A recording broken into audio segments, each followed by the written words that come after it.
संविधान की कमजोर कड़ी, अनुच्छेद 26 और हिंदुओं के साथ होने वाला अन्याय। यह लेख सिंधु राधिका के द्वारा लिखा यागा है। अनुच्छेद 26 की सुरक्षा रिलीजियस डिनोमिनेशन जैसे शब्द पर टिकी है, जो ईसाई पश्चिमी सोच से उपजा है और हिंदू धर्म की बहुलता व लचीलेपन पर लागू नहीं होता। नतीजतन हजारों हिंदू मंदिर और धार्मिक समुदाय संवैधानिक संरक्षण से वंचित रह जाते हैं। धर्म की जननी भूमि पर ही उसके मूल स्वरूप को दबाया जा रहा है, क्योंकि हमारी धार्मिक स्वतंत्रता को ऐसे पैमाने से आंका जा रहा है जो हमारे दर्शन और आचरण से मेल नहीं खाता। भारतीय संविधान के अनुच्छेद 26 के तहत धार्मिक मामलों को स्वतंत्र रूप से संचालित करने का अधिकार दिया गया है, लेकिन यह अधिकार सिर्फ उन्हीं को मिलता है जिन्हें धार्मिक संप्रदाय माना जाता है। सुनने में तो यह व्यवस्था ठीक ठाक ही लगती है, लेकिन व्यावहारिक तौर पर इसका इस्तेमाल अक्सर हिंदू समाज के अधिकारों को छीनने के लिए किया गया है। धार्मिक संप्रदाय की जो परिभाषा अपनाई गई है वह ज्यादातर ईसाई पश्चिमी सोच पर आधारित है, जो भारत की विविध और जटिल धार्मिक परंपराओं पर फिट नहीं बैठती। अब्राहमिक धर्मों के मानदंडों पर आधारित धार्मिक संप्रदाय की इस बेहद संकीर्ण परिभाषा को जब हिंदू धर्म पर लागू किया जाता है तो नतीजा यह निकलता है कि यह परिभाषा उसकी विविध परंपराओं के साथ न्याय नहीं कर पाती और न ही हिंदू धर्म की आध्यात्मिक विशिष्टताओं की बारीकियों को समझ पाती है। इसका नतीजा अंततः यह निकलता है कि हिंदू धर्म के बहुत से अनुयायी और उनके पंथ संप्रदाय अनुच्छेद 26 के तहत मिलने वाले अधिकारों से वंचित रह जाते हैं। वर्तमान परिवेश में अनुच्छेद 26 की एक नए सिरे से व्याख्या करने की जरूरत है, एक ऐसी व्याख्या जो इसे भारत के धार्मिक और सांस्कृतिक दृष्टिकोण के अनुरूप पुनः परिभाषित करे। लेकिन ऐसा करना महज एक कानूनी जरूरत नहीं है, बल्कि यह हमारी सांस्कृतिक अस्मिता और अस्तित्व की रक्षा हेतु एक बेहद आवश्यक कदम है। अनुच्छेद 26 की एकतरफा व्याख्या और हिंदुओं के धार्मिक अधिकारों का हनन। भारतीय संविधान का अनुच्छेद 26 कहता है, सार्वजनिक व्यवस्था और नैतिकता के अधीन रहते हुए हर धार्मिक संप्रदाय या उसका कोई भी हिस्सा इन अधिकारों का हकदार होगा। ए धार्मिक और परोपकारी उद्देश्यों के लिए संस्थाओं की स्थापना और संचालन करने का।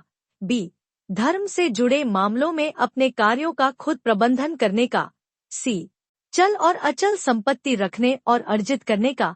डी ऐसी संपत्ति का कानून के अनुसार प्रबंधन करने का। जहां अनुच्छेद 25 हर व्यक्ति को धार्मिक स्वतंत्रता का अधिकार देता है, वहीं अनुच्छेद 26 धार्मिक समूहों को सामूहिक रूप से अपने धर्म का पालन करने, संस्थाएं स्थापित करने, संपत्ति का प्रबंधन करने और बिना किसी बाहरी दखल के अपने धार्मिक मामलों को चलाने व अपने धर्म का पालन करने का अधिकार प्रदान करता है। यह अनुच्छेद धार्मिक संप्रदायों को इस मामले में स्वायत्तता देता है कि वे अपने अंदरूनी धार्मिक मामलों का संचालन खुद करें, बशर्ते यह स्वायत्तता सार्वजनिक व्यवस्था और नैतिकता के दायरे में रहे। परंतु इस अनुच्छेद का वास्तविक लाभ तभी मिल सकता है जब धार्मिक संप्रदाय शब्द का मतलब सही तरीके से समझा और परिभाषित किया जाए। इसलिए अनुच्छेद 26 के तहत दिए गए अधिकारों और संरक्षणों का पूर्ण लाभ उठाने के लिए यह बेहद जरूरी है कि भारतीय संदर्भ में इस शब्द की व्यापक और सटीक व्याख्या की जाए। हिंदू परंपराओं को पश्चिमी नजरिए से आंकना एक संवैधानिक अन्याय। भारतीय संविधान में धार्मिक संप्रदाय रिलीजियस डिनोमिनेशन शब्द की कोई स्पष्ट परिभाषा नहीं दी गई है। सुप्रीम कोर्ट ने 1954 के शिरूर मठ केस में इस शब्द की व्याख्या ऑक्सफोर्ड डिक्शनरी के आधार पर की। उस परिभाषा के अनुसार किसी संप्रदाय के पास एक विशिष्ट नाम, एक समान आस्था और एक संगठित ढांचा होना चाहिए। यह परिभाषा मूलतः ईसाई धार्मिक व्यवस्था को दर्शाती है, जहां कैथोलिक, एंग्लिकन या मेथोडिस्ट जैसे संप्रदाय एक केंद्रीकृत और विशिष्ट ढांचे के अनुसार संचालित होते हैं। ऐसी व्यवस्था में आमतौर पर हर संप्रदाय की नियम प्रणाली और परंपराएं एक दूसरे से बिल्कुल अलग होती हैं और संप्रदायों में कोई आपसी आदान प्रदान नहीं होता। लेकिन हिंदू धर्म का स्वरूप बिल्कुल अलग है। यह एक जीवंत, विविध और बहुलतावादी परंपरा है, जहां अनेक दर्शन, आस्थाएं और पंथ एक साथ सहअस्तित्व में रहते हैं। इसलिए सिर्फ ऑक्सफोर्ड डिक्शनरी पर आधारित परिभाषा अपनाकर हमारी अपनी धार्मिक परंपराओं, ग्रंथों और व्यावहारिक विविधताओं को नजरअंदाज करना न केवल भ्रामक है, बल्कि यह हिंदू धर्म के स्वाभाविक और गतिशील स्वरूप के प्रति एक गहरा अन्याय भी है। ईसाई धर्म में हर संप्रदाय की एक बिल्कुल स्पष्ट परिभाषा होती है और सभी संप्रदायों का पारंपरिक स्वरूप एक दूसरे से बिल्कुल अलग होता है। कोई व्यक्ति या तो एंग्लिकन होता है या मेथोडिस्ट या फिर कैथोलिक, प्रोटेस्टेंट इत्यादि, और आमतौर पर वह सिर्फ अपने ही संप्रदाय के पूजास्थल में जाता है। दूसरे शब्दों में कहें तो ईसाई संप्रदायों की संरचना हायरार्की यानी ऊंच नीच की व्यवस्था पर आधारित होती है, आस्था और सिद्धांतों में बंधी होती है और भौगोलिक रूप से भी विभाजित रहती है। ये संप्रदाय आमतौर पर एक विशिष्ट पहचान के साथ काम करते हैं, जिनमें केंद्रीकृत नियंत्रण व एक जैसी मान्यताएं होती हैं। उदाहरण के तौर पर एक कैथोलिक व्यक्ति आमतौर पर प्रोटेस्टेंट चर्च की प्रार्थना सभा में नहीं जाता और इसी तरह से एक प्रोटेस्टेंट ईसाई प्रायः कैथोलिक चर्च की प्रार्थना सभा में भाग नहीं लेता। इन धार्मिक संस्थाओं के पास लिखित सिद्धांत, केंद्रीकृत प्रशासन और तयशुदा धार्मिक अनुष्ठान होते हैं, जिससे उस संदर्भ में धार्मिक संप्रदाय की पहचान करना तार्किक रूप से आसान हो जाता है। हिंदू धर्म में रिलीजियस डिनोमिनेशन यानी किसी धार्मिक पंथ के सबसे निकटतम समानार्थी शब्द को संप्रदाय कहा जा सकता है। लेकिन हिंदू धर्म के संप्रदाय ईसाई धर्म के संप्रदायों से बिल्कुल भिन्न होते हैं। ये संप्रदाय पत्थर की लकीर नहीं होते। समय के साथ साथ इन परंपराओं में नए आयाम जोड़े जा सकते हैं। इसके साथ ही हिंदू धर्म के संप्रदाय गुरु शिष्य परंपरा पर आधारित होते हैं। इनकी संरचना और रूपरेखा ईसाई संप्रदायों की भांति अडिग नहीं होती। इनमें नए विचारों को आत्मसात करने की और परिवर्तन की काफी संभावनाएं रहती हैं। हिंदुओं के धार्मिक संप्रदाय समावेशी भी होते हैं, यानी इनमें परस्पर आदान प्रदान की बहुत गुंजाइश रहती है। गुरु शिष्य परंपरा कई हिंदू संप्रदायों की पहचान का मूल आधार होती है। ये संप्रदाय अक्सर एक ही समुदाय या परिवार के भीतर साथ साथ अस्तित्व में रहते हैं और एक दूसरे में घुल-मिल जाते हैं। उदाहरण के लिए वैष्णव परंपरा के भीतर ही अनेकों संप्रदाय हैं, जैसे श्री संप्रदाय, माधव संप्रदाय और गौड़ीय वैष्णव संप्रदाय, जिनकी अपनी अपनी दर्शन और पूजा पद्धतियां हैं। फिर भी इनके अनुयायी एक दूसरे को अलग या बाहरी नहीं मानते। इसी तरह देवी की उपासना करने वाला व्यक्ति वैष्णव त्योहारों में भी भाग ले सकता है। हिंदू धर्म में किसी एक देवता या परंपरा के प्रति पूर्ण निष्ठा, एक्सक्लूसिव अलीजियंस, की कोई अनिवार्यता नहीं होती। सबसे जरूरी बात यह है कि इस विविधता और परिवर्तनशीलता को सनातन धर्म कोई कमजोरी नहीं मानता, बल्कि इसे अपनी एक ताकत के रूप में देखता है। अगर इस दृष्टि से देखा जाए तो ईसाई धर्म में डिनोमिनेशन और हिंदू धर्म में संप्रदाय, ये दोनों अवधारणाएं मूल रूप से अलग हैं और एक दूसरे से मेल नहीं खाती। ईसाई संप्रदाय एक केंद्रीकृत धार्मिक ढांचे के भीतर स्थित एक स्पष्ट, सीमित और विशिष्ट गुट को दर्शाते हैं, जबकि हिंदू संप्रदाय एक ढलने की क्षमता और दार्शनिक परंपरा को दर्शाते हैं, जो एक ऐसी आध्यात्मिक खोज की विरासत पर आधारित होती है, जिसे कोई भी केंद्रीकृत ढांचे नियंत्रित नहीं करते। हिंदू धर्म व्यक्तिगत भक्ति, ईश्वर को जानने के अनेक मार्गों और विविध आध्यात्मिक परंपराओं से जुड़ने की स्वतंत्रता पर आधारित है। वह किसी संस्थागत बंधन में नहीं बंधता।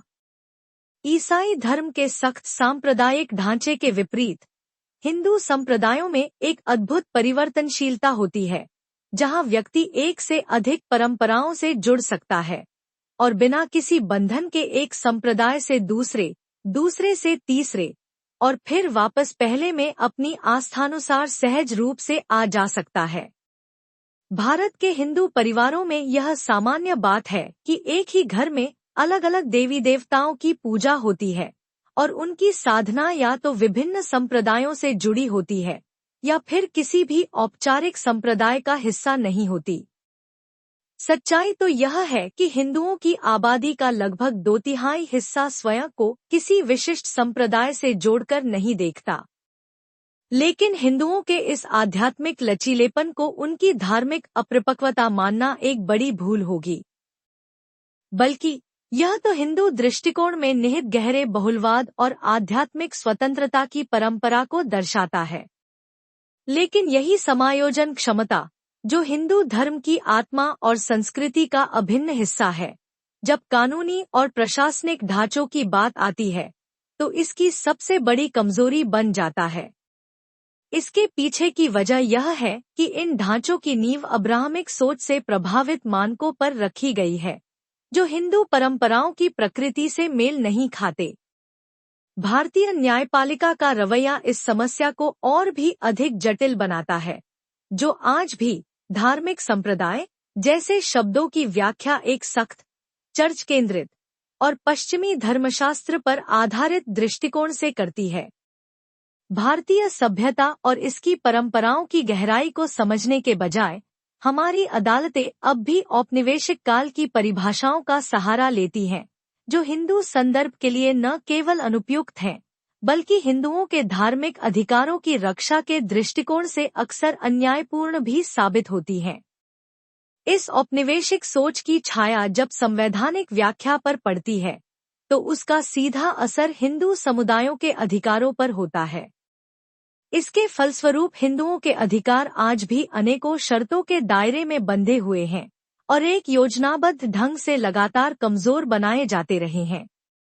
इससे भी बड़ी विडंबना यह है कि अधिकांश हिंदू जो किसी विशेष संप्रदाय से नहीं जुड़े हैं, उन्हें अनुच्छेद 26 के संरक्षण के दायरे से स्वतः ही बाहर कर दिया जाता है। जब तक भारत की सभ्यतागत और आध्यात्मिक परंपराओं को ध्यान में रखते हुए अनुच्छेद 26 की व्याख्या नहीं की जाती, तब तक हिंदू समुदायों के अधिकारों की अनदेखी होती रहेगी। यह केवल एक कानूनी समस्या नहीं है, बल्कि एक गहरा सभ्यतागत विरोधाभास है, जो संवैधानिक निष्पक्षता के आवरण में दरअसल औपनिवेशिक सोच को कायम रखता है। वरिष्ठ अधिवक्ता जे साई दीपक ने सबरीमाला फैसले को चुनौती देने वाली पुनर्विचार याचिका की सुप्रीम कोर्ट में हुई सुनवाई के दौरान बिल्कुल सटीक तर्क दिया।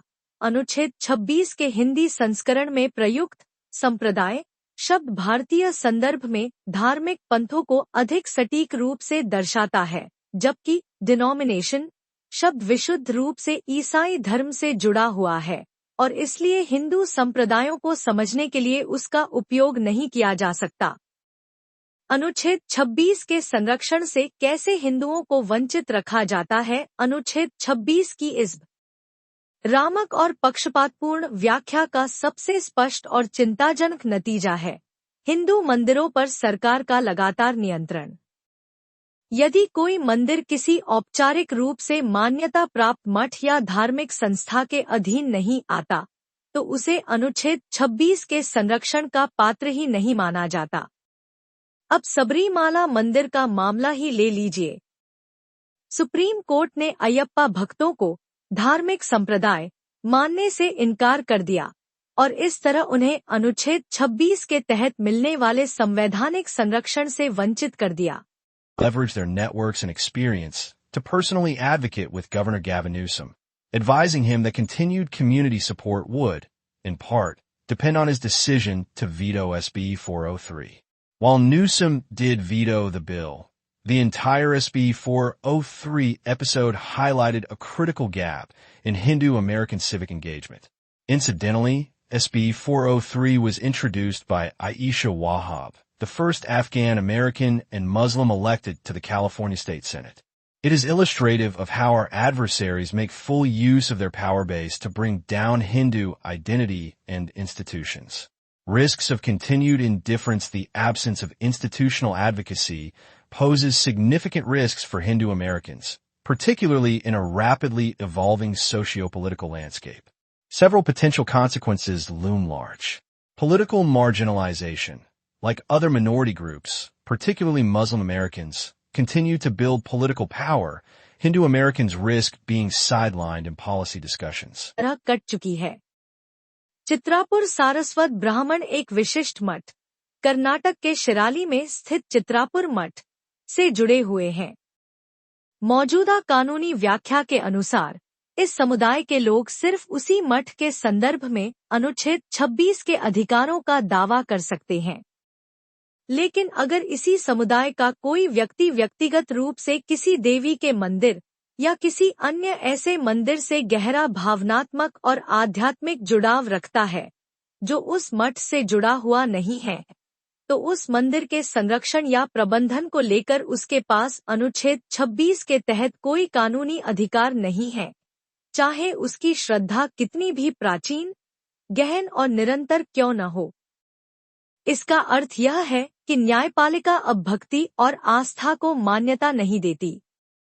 अनुच्छेद 26 के अंतर्गत वह केवल यह देखती है कि याचना प्रार्थी किसी ऐसे समूह से जुड़ा है या नहीं जो मौजूदा परिभाषा के अनुसार धार्मिक संप्रदाय कहलाने के योग्य हो। अगर याचना प्रार्थी की आध्यात्मिक निष्ठा सख्त संस्थागत मानदंडों से मेल नहीं खाती, तो उसे पूरी तरह से नजरअंदाज कर दिया जाता है, फिर चाहे वह निष्ठा उसकी जीवन भर की आध्यात्मिक पूंजी ही क्यों न हो। आनंद प्रसाद धार्मिक संप्रदाय की संवैधानिक परिभाषा के इसी विरोधाभास को समस्या की जड़ मानते हैं। उनके अनुसार कानून हिंदुओं को उस संस्था की रक्षा का अधिकार देता है जिससे उनका शायद ही कोई आत्मिक या आध्यात्मिक जुड़ाव हो, लेकिन उन्हें उस मंदिर और परंपरा की रक्षा का हक नहीं देता जिससे उनका वास्तविक और गहरा संबंध है।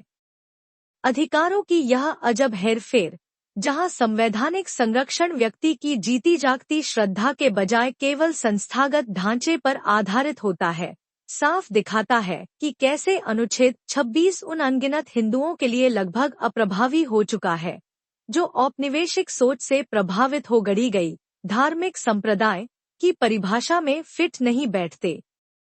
इसी तरह कई आदिवासी हिंदू समुदाय और ऐसे हिंदू जो हाशिए पर जीवन जीने को मजबूर हैं, उनके धार्मिक अधिकारों को भी उपयुक्त कानूनी संरक्षण नहीं मिलता।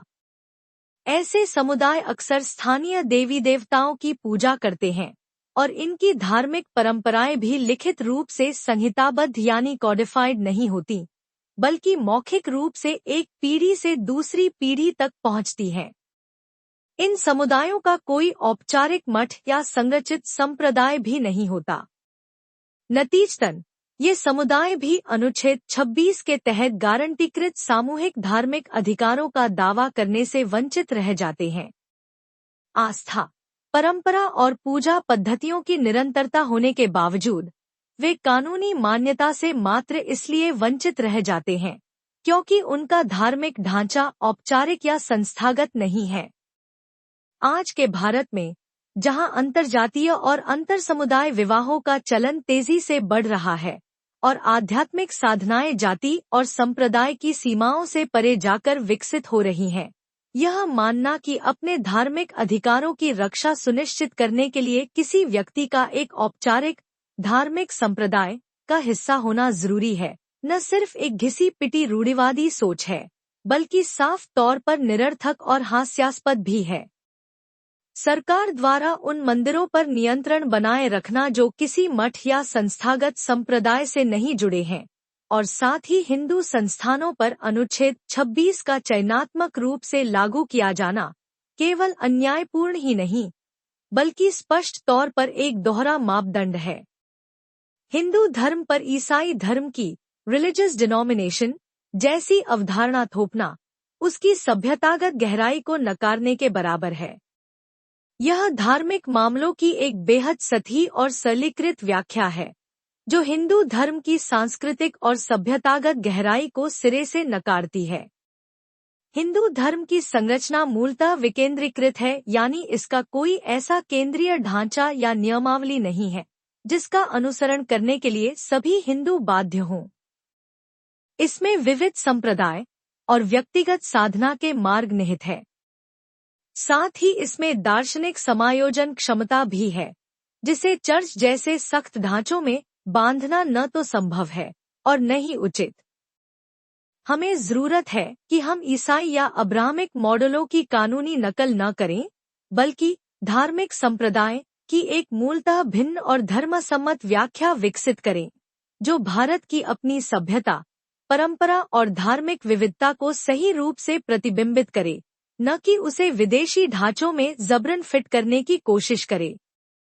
हिंदू परंपराओं के संदर्भ में आर्टिकल 26 को पुनः परिभाषित करने की जरूरत धार्मिक संप्रदाय, रिलीजियस डिनोमिनेशन की संवैधानिक व्याख्या को एक नए सिरे से पुनः परिभाषित करने की जरूरत है।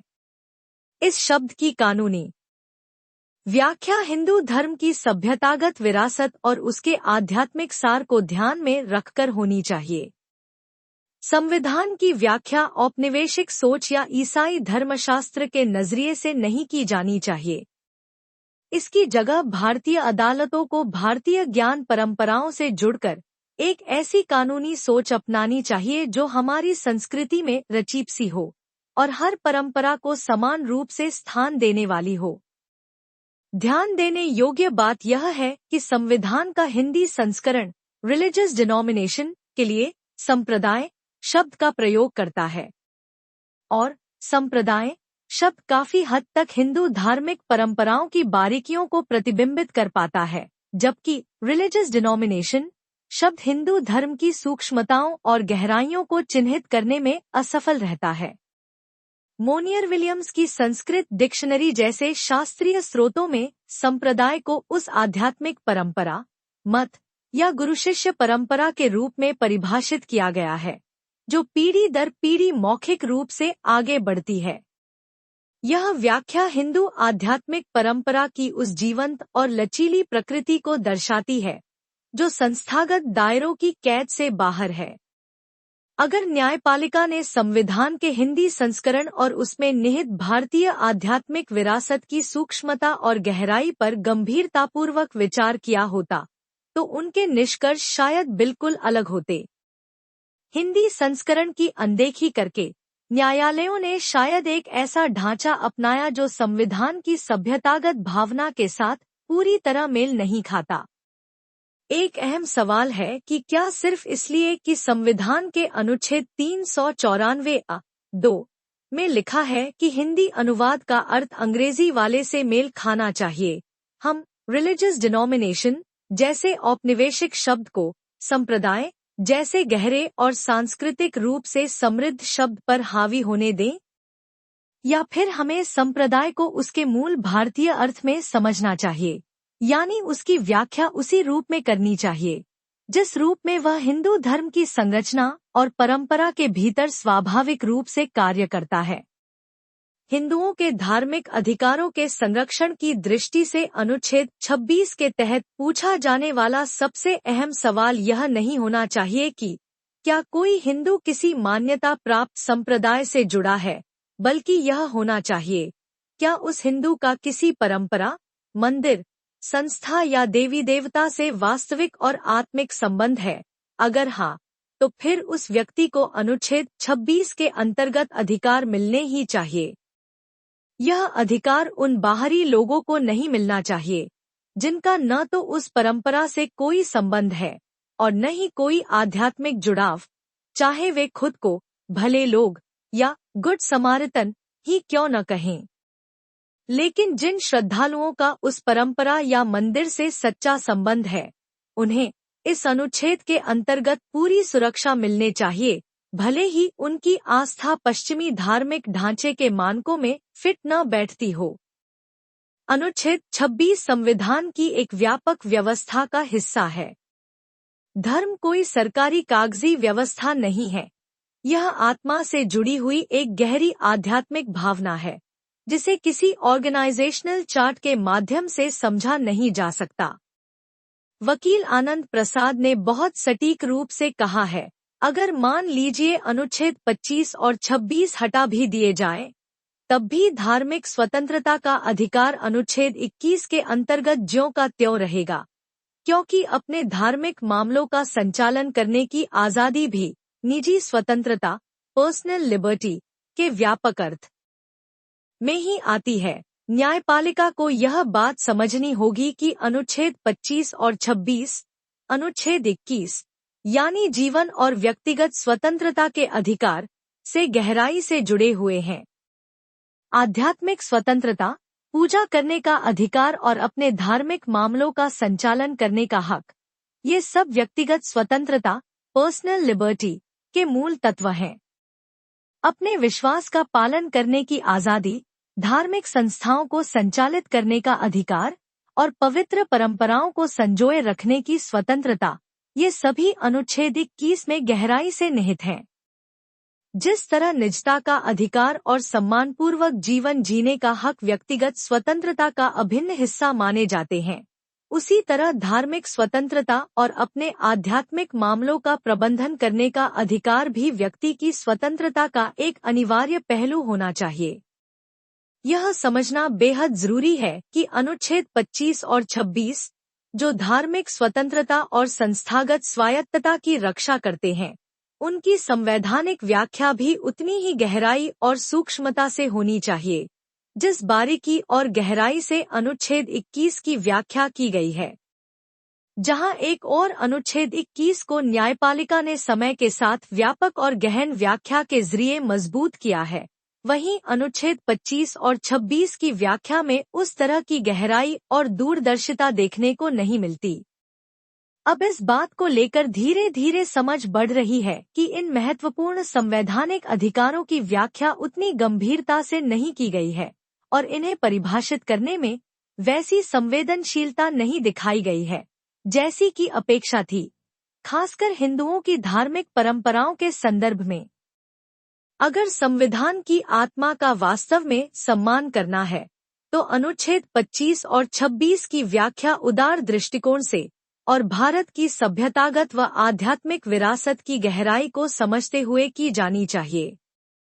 ये प्रावधान महज कानूनी औपचारिकताएं नहीं हैं, बल्कि ये भारत की धार्मिक और सांस्कृतिक स्वतंत्रता की आत्मा की रक्षा करने वाले मूलभूत संवैधानिक स्तंभ हैं। समापन हिंदू धर्म की केवल उन्हीं धार्मिक संस्थाओं को अनुच्छेद 26 के अंतर्गत संवैधानिक संरक्षण प्राप्त है, जो किसी मठ या संगठित धार्मिक संस्था से सीधे तौर पर जुड़ी हैं। इसका परिणाम यह है कि हजारों हिंदू मंदिर, जो स्वतंत्र हैं या किसी मठ, संस्था या संगठित निकाय द्वारा स्थापित नहीं किए गए हैं, उन्हें अनुच्छेद 26 के तहत कोई स्पष्ट संवैधानिक सुरक्षा नहीं मिलती। धार्मिक संप्रदाय शब्द की वर्तमान व्याख्या हिंदू संप्रदायों और मंदिरों को हाशिए पर डालती है, उन्हें समान अधिकारों से वंचित करती है और सरकार द्वारा पवित्र स्थलों में हस्तक्षेप की नीति को वैध बनाती है।